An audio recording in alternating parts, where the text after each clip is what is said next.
Bienvenue sur le podcast de référence pour devenir triathlète. Je suis Hermano, producteur de podcasts sportifs depuis 2014, triathlète depuis plus de 20 ans et maintenant swimrunner. La semaine se termine et on finit bien avec le dernier épisode de la série. C'est le moment de nous laisser un commentaire sur toutes vos plateformes d'écoute favorites et de rejoindre notre groupe Facebook pour discuter ensemble des épisodes. Salut les sportifs, c'est Hermano et je suis très heureux de vous retrouver pour le dernier épisode de la semaine. À mes côtés, Olivier de Scooter qui co-anime toujours ces épisodes avec moi. Salut Olivier. Salut Hermano. Notre invité de la semaine, Blaise Dubois, le fondateur de la clinique du coureur. Salut Blaise. Salut les gars. Hier, on a explosé tous les compteurs, on a presque fait 2 épisodes, voire même 3 en un. Mais malgré tout, on n'a pas encore beaucoup parlé de la clinique du coureur. Blaise, j'aimerais savoir un petit peu déjà ce que vous mettez comme outil à disposition du grand public. Tu nous as parlé de l'indice de minimalisme. Qu'est-ce que vous faites autour de cet indice de minimalisme à la clinique du coureur? Alors, l'indice minimaliste est né d'une publication scientifique où on a questionné 42 experts à travers le monde pour faire une définition claire de ce qu'est le minimalisme versus le maximaliste et comment on peut classer les chaussures. Parce que si tu, comme professionnel, tu fais une prescription en écrivant chaussures minimalistes et que la personne se présente dans une boutique pour avoir une chaussure minimaliste, il peut ressortir avec une OK qui a 4 mm de drop. Donc, on avait un petit problème de définition. Alors, on a figé tout ça dans un consensus d'experts international, 42 experts, 15 pays, les 5 continents. Et en fin de compte, et cet indice minimaliste-là, ben moi, comme professionnel, elle est précieuse parce que je prescris mes chaussures en fonction de l'indice minimaliste qui est le meilleur indice pour savoir quel tissu je vais stresser. Est-ce que je vais stresser davantage un pied versus un genou, une hanche, un dos? Est-ce que quelles sont aussi les caractéristiques à l'intérieur de l'indice minimaliste, en fin de compte, que je vais parfois sélectionner de façon plus précise?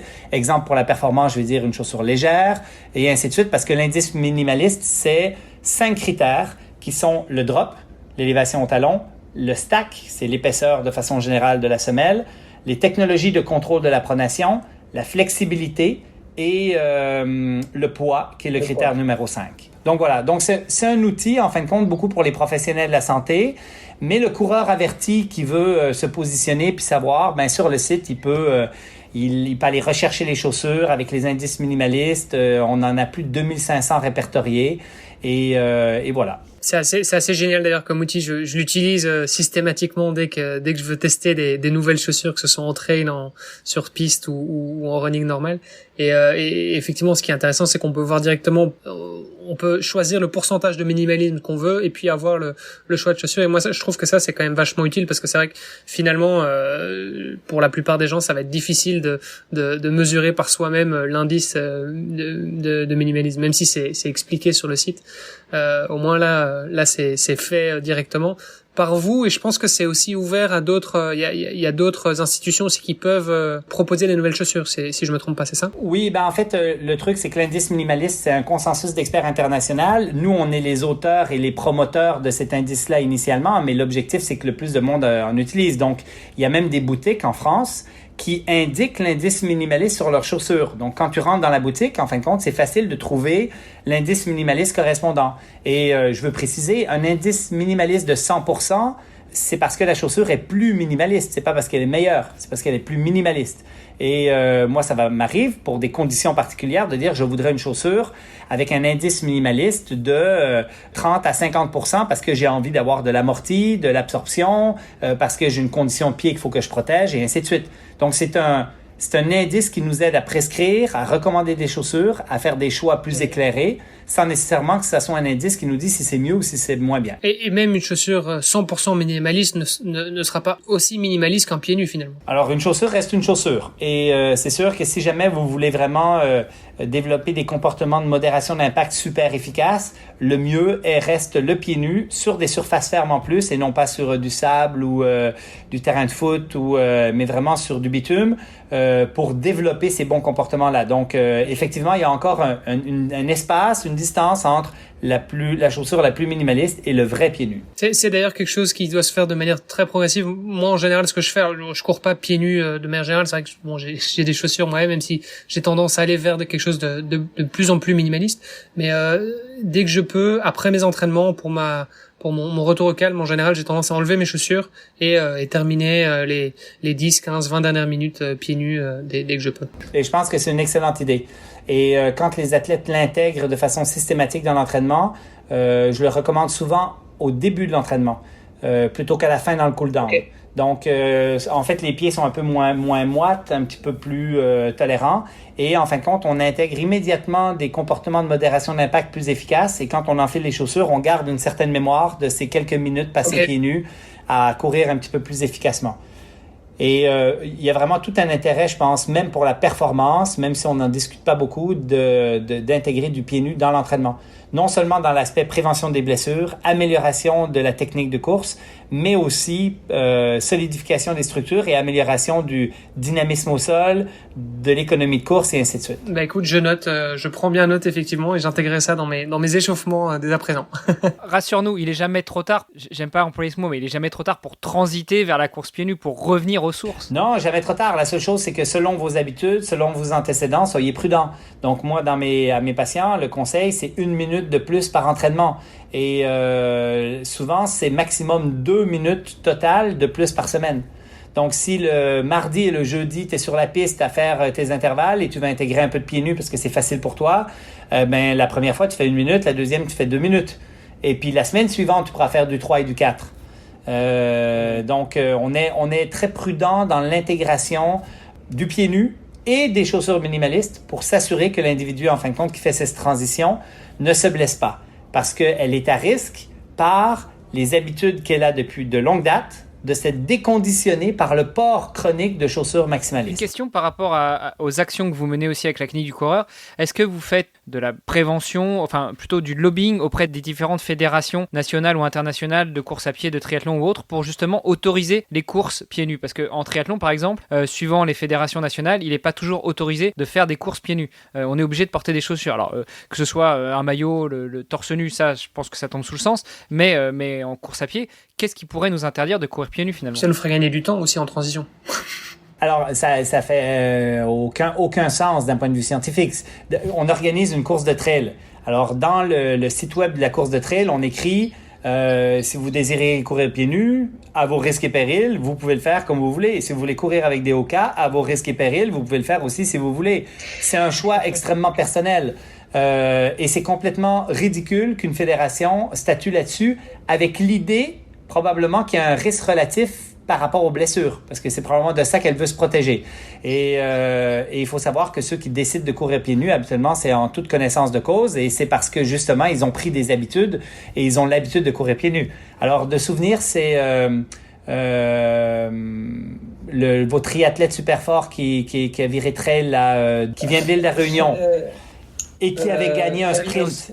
Davidos, exactement. Et qui avait gagné un sprint parce que finalement, il était resté pieds nus. Il n'avait pas fait sa transition. Et je pense que comme c'est un triathlon très court, il n'y avait pas eu vraiment de problème. Et je pense qu'il pouvait. Puis bon, il n'a pas gagné parce qu'il était pieds nus. Il a gagné parce qu'il était plus fort que les autres. Mais clairement, en triathlon, il pourrait avoir un certain avantage à finalement être au moins très bien adapté à courir pieds nus. Parce que d'avoir fait 2 petits triathlons dans ma vie, quand tu fais ta transition, tu sors de l'eau et qu'il faut que tu cours pieds nus jusqu'à ton vélo, il y a une petite zone là où des fois il y a des petits cailloux et tout, et d'être bien adapté, ça peut aider un peu. À ta question, Hermano, on l'a jamais fait de façon officielle en France, ni au Canada. Moi, j'ai fait beaucoup de présentations au comité olympique, à différents groupes de chercheurs au Québec, de groupes organisés. Mais c'est en Espagne où nos Espagnols, représentant la Clínica del Corredor, qui est le versant clinique du coureur en Espagne, eux ont fait des représentations auprès de la Fédération d'athlétisme parce que justement, ils avaient interdit le pied nu à des coureurs de trail. Et après les représentations, finalement, ils ont ouvert en disant oui, OK, c'est correct et en leur apportant de la science et ainsi de suite. Donc, c'est peut-être un travail qu'on devrait faire s'il y a des fédérations, en fin de compte, qui sont contre le pied nu parce que ça fait aucun sens d'un point de vue scientifique. Effectivement, la seule chose qu'ils peuvent mettre en avant, c'est la prévention des blessures pour éviter d'être tenu responsable s'il y a un bout de verre, un caillou, quelque chose et que la personne se blesse. Après, comme tu l'as dit, quand on se décide à courir pieds nus, on le fait en connaissance de cause normalement, d'autant plus quand on est un triathlète professionnel, si on parle des triathlètes professionnels. Exact. Je voudrais qu'on parle un petit peu justement sur le business model de la clinique du coureur. Comment est-ce que vous réussissez à survivre? Est-ce que c'est une organisation sans but lucratif? Est-ce que au contraire c'est une société avec un but lucratif? Est-ce que vous vendez des prestations aux professionnels, aux particuliers? Comment ça fonctionne? Si tu veux en parler, bien entendu. Alors, moi, je suis très, très à l'aise de parler de business. C'est en France, normalement, que ça vous donne la nausée quand on nomme ce nom-là. Nous, au Québec, parler de business, parler d'entrepreneuriat, ça nous fait toujours plaisir. Donc, c'est vraiment pas un problème. Alors, il y a différentes entités. Il y a la Clinique du coureur internationale. Et après ça, en France, on a la Clinique du coureur France sous la dénomination Running Education, qui est une entité, en fin de compte, légale et fiscale indépendante, duquel la Clinique du coureur international est propriétaire à 80%. Notre core business qu'on vend, c'est des cours et des connaissances pour les professionnels de la santé. Donc, on donne des formations où on regroupe 30 professionnels dans une salle et on leur donne un cours de 2 jours sur comment on prévient, comment on traite les blessures en course à pied. Et on a un registre de tous les professionnels qui font la formation pour que les coureurs puissent retrouver ces professionnels-là à travers le site. Donc, si vous allez sur le site de la Clinique du coureur, cherchez un professionnel de la santé, trouvez un service professionnel de la santé, vous allez, de façon géolocalisée, trouver les professionnels qui ont fait nos formations proches de chez vous. Ces professionnels-là s'éduquent aux meilleures pratiques en payant un frais. Ils payent très cher, 590 € pour faire une formation. Et en fin de compte, ils peuvent faire cette formation et avoir des connaissances. Et après ça, on les entretient dans une certification avec toutes ces connaissances-là. Donc, nous, on trie la littérature scientifique. Et quand tu es abonné à la Clinique du coureur comme professionnel de la santé, tu reçois de l'information continuellement pour continuer d'être à jour dans tes connaissances. Fait que ça, c'est le business model, il est beaucoup autour de ça. On fait aussi des accréditations de cliniques spécialisées, des cabinets, qui, eux, se spécialisent encore plus. Et eux, ils nous payent une redevance annuelle, mais on leur donne plein d'avantages de formation, de X, Y, Z. En parallèle de la Clinique du coureur, on organise une course qui est un OSBL, qui est le Trail de la Clinique du coureur, où on ramasse des fonds pour un organisme qui s'occupe d'enfants défavorisés qui viennent en camp de vacances. Donc, on arrive à ramasser 5 000 $ à chaque année pour cette cause-là. Et on a aussi à la Clinique du coureur un fonds philanthropique. Chaque fois que je donne une conférence, mon salaire et les profits de la conférence vont dans ce fonds philanthropique. Tous mes droits d'auteur du livre La Clinique du coureur vont dans ce fonds philanthropique. Donc, on arrive à le nourrir et à ramasser plusieurs dizaines de milliers d'euros par année avec tout ce qu'on fait. Et en fin de compte, on redonne à des causes de toutes sortes avec ce fonds philanthropique. Quoi dire d'autre? Voilà. Si vous avez des questions sur le business, je vous le dis, moi, j'ai aucun tabou là-dessus. Donc, vous pouvez me poser tout ce que vous voulez. Je suis très confortable avec l'argent, avec est-ce qu'il faut faire de l'argent, est-ce qu'il faut pas en faire, est-ce que, voilà. Je vous écoute. Du coup, je me sens un peu mal parce qu'on t'a invité à venir t'exprimer sur le podcast. Tu as accepté, bien entendu, bénévolement. Tu nous dis que tous les jetons de présence que tu reçois sont reversés à ce fonds philanthropique. Je me sens un peu mal, du coup, de t'avoir invité gracieusement. Non, mais c'est correct. Mais si jamais vous décidez quand même de me donner 50 €, vous saurez qu'on le mettra dans le fonds philanthropique. Bon, tu nous enverras ton compte et puis moi, je ferai ma part. T'as parlé de l'Espagne, bientôt l'Italie, tu parlais du Japon aussi. Vous êtes présent dans combien de pays aujourd'hui? Dans quel pays et c'est quoi les plans pour le futur? Alors, je dirais que le COVID nous a un peu ralenti quand même. Je sais pas si vous avez eu ça en Europe, mais nous, ça a quand même mis un peu à terre. Ça nous a quand même beaucoup ralenti. Vois-tu, au mois de janvier 2020, je revenais du Japon. On était dans le lancement du marché japonais et janvier 2020 et là on revient puis tout de suite après les frontières ferment, c'est la fin. C'est vraiment au mois de février je pars en Italie et quand je reviens de l'Italie mi-février c'est la fin de l'Italie comme on le connaît avec le confinement. Mais en fait c'est toi le patient zéro. Alors, exactement, à un moment donné je me suis vraiment dit là il y a un problème à quelque part. Le N0, le patient zéro c'est moi. Et donc, le COVID nous a vraiment freinés, mais là, on relance tout. Mais là, ce qu'on a, c'est une entité française qui est très forte. On donne en France, je pense, 150 cours par année si on compte la Belgique et la Suisse en même temps. Donc, c'est beaucoup, beaucoup de formation continue. La France s'occupe de la Suisse et de la Belgique, toute la région francophone. Après ça, il y a l'Italie qui est une entité, il y a l'Espagne qui est une entité et on enseigne aussi des cours ponctuels un peu partout. Donc, On est en train de planifier le Chili, on a déjà été au Brésil, Nouvelle-Zélande, on a une enseignante qui est là-bas avec l'Australie, Jean-François Escudier qui est le recherche-développement, le master de recherche et développement, le leader qui habite à Vancouver, s'occupe plus du marché de l'Ouest, donc beaucoup les États-Unis et Australie, Nouvelle-Zélande. Là, on avait la Chine qu'on développait juste encore avant le COVID. Et là, avec le COVID, on a tout mis à hold. Mais là, la Chine, c'est un nouveau marché un peu particulier parce que là, ça prend un nouveau site web, ça prend des nouveaux enseignants. La barrière de langue est tellement forte que on peut pas enseigner en anglais, donc ça prend des traducteurs tout le temps. Donc là, on a une personne ressource en Chine justement qui est un Canadien qui travaille là-bas, qui est en train de nous développer tout ça. Donc, plein de marchés en développement. Ouais. Et alors, comment tu fais pour trouver, pour choisir les pays dans lesquels tu veux développer la marque, la clinique du coureur, et deuxièmement, à partir du moment où tu as choisi ces pays-là, comment est-ce que tu fais pour trouver les bonnes personnes? Alors, on a un expert là-dedans qui est Mathieu Blanchard. Alors, vous le connaissez peut-être dans le monde du trail parce que c'est un très bon ultra-trailer qui est le développement marché international à la clinique du coureur, qui va être à l'UTMB puis qui a fait 13e il y a 2 ans et qui veut performer. Donc j'ai hâte de voir qu'est-ce qu'il peut faire.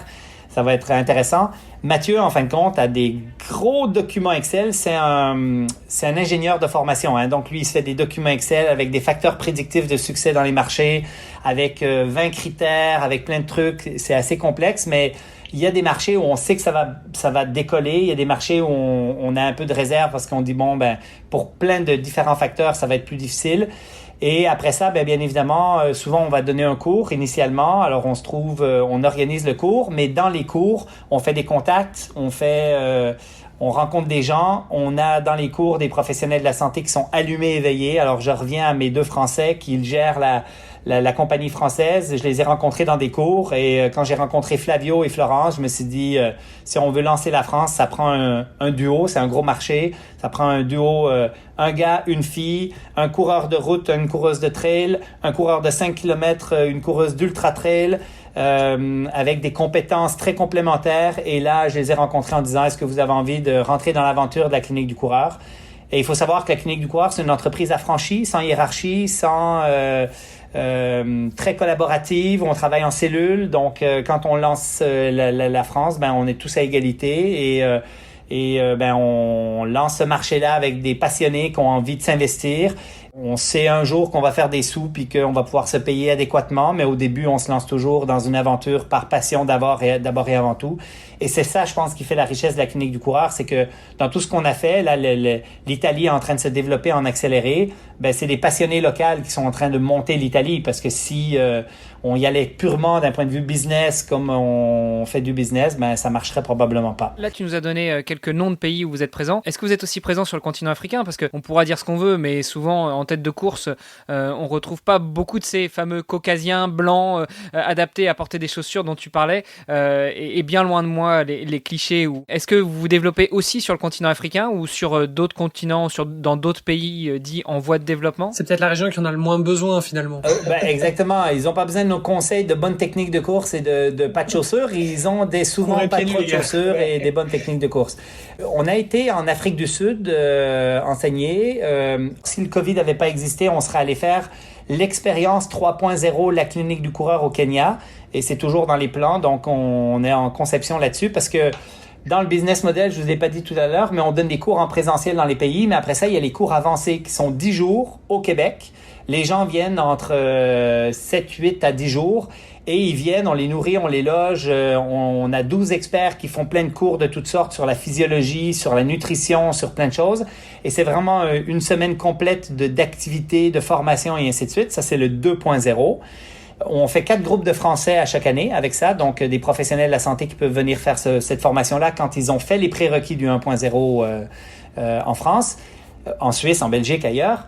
Et on a l'expérience 3.0 où on en planifie un à Hawaï et un au Kenya, en fin de compte, qui est un autre niveau encore, où là, on chapeaute une étude scientifique, on fait de l'expérimentation, on va s'entraîner sur place.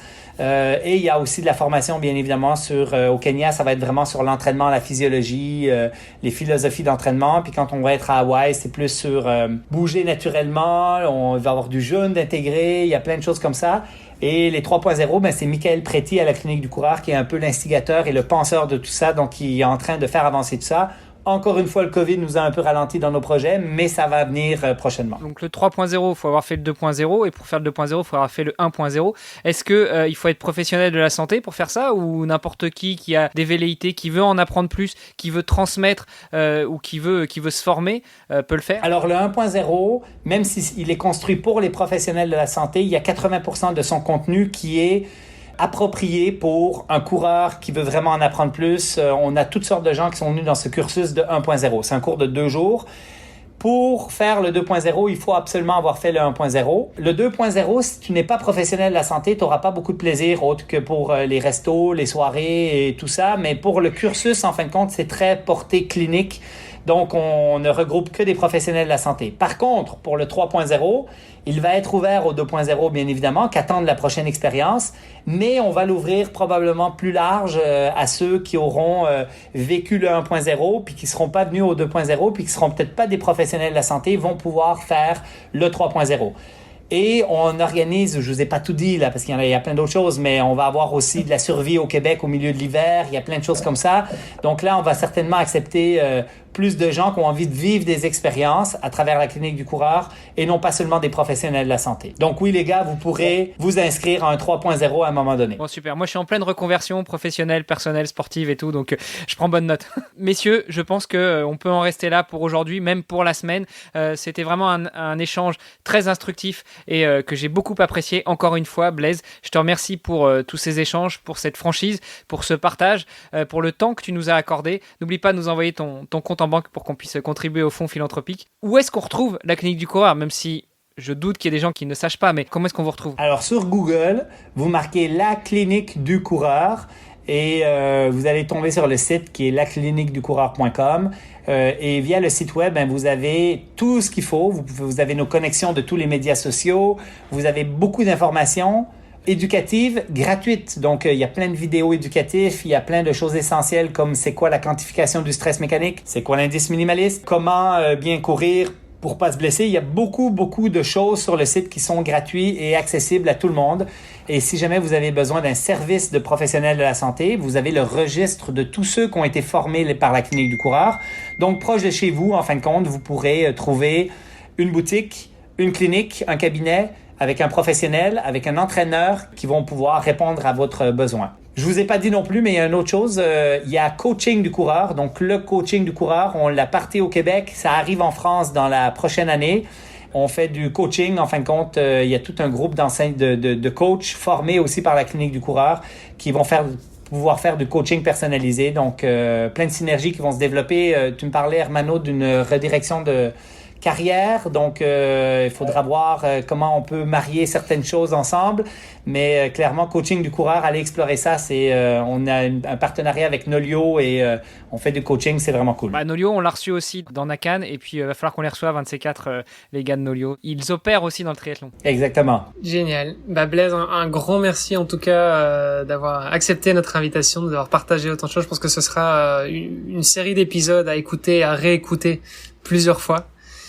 C'était très riche en informations. Comme ton livre à mettre sur sa table de chevet. Exactement, mais pour le coup c'est pas une blague, il est vraiment sur ma table de chevet. Super, merci beaucoup à tous les deux. Olivier, bon week-end, on se retrouve la semaine prochaine et puis Blaise, j'espère qu'on se retrouve très bientôt. On reste en contact et puis de toute façon dès qu'on aura des questions dans le podcast sur la course à pied ou autre, je sais qu'on aura une oreille attentive avec. Exact, puis dans les 2 semaines qui précèdent l'UTMB, je suis à Chamonix. On enseigne, on va dans la montagne, on se fait nos réunions avec toute l'équipe italienne, belge, espagnole, française. On se réunit tout le monde, on a 3 chalets de louer, puis on fait tout ça. Donc, et il y a toujours le petit party mythique avec les VIP.